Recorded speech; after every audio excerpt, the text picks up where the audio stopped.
অনেক অনেক দিন আগে এক দূর দেশে চন্দ্রকান্ত নামে এক দয়ালু রাজা বাস করতেন। তার রাজ্যে ছিল সবুজ মাঠ, বয়ে চলা নদী আর ফুলে ভরা বাগান। রাজ্যের মানুষরা শান্তি ও সুখে বসবাস করত, কারণ তাদের রাজা তাদের খুব ভালোবাসতেন। প্রতিদিন তিনি প্রজাদের খোঁজখবর নিতেন এবং নিশ্চিত করতেন যেন কেউ না খায় বা দুঃখ না পায়। কিন্তু আনন্দ চিরকাল স্থায়ী হয় না।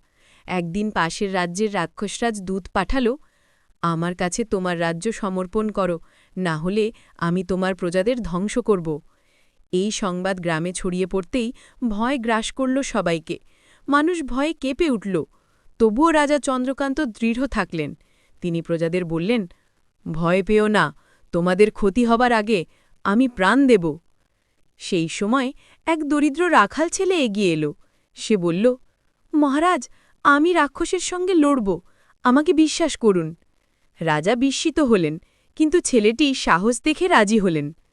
ছেলেটি গভীর বনে প্রবেশ করল, যেখানে এক বৃদ্ধ ঋষির সঙ্গে তার দেখা হল। ঋষি তাকে আশীর্বাদ দিলেন এবং একটি জাদুকরী বাঁশি উপহার দিলেন।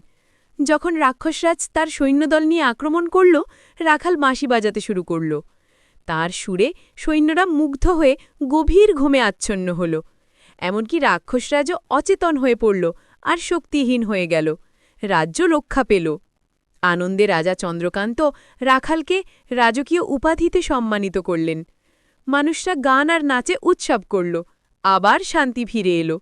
আর সেদিন থেকে সবাই বিশ্বাস করল, সাহস ও সততাই সব সময় বিজয় আনে।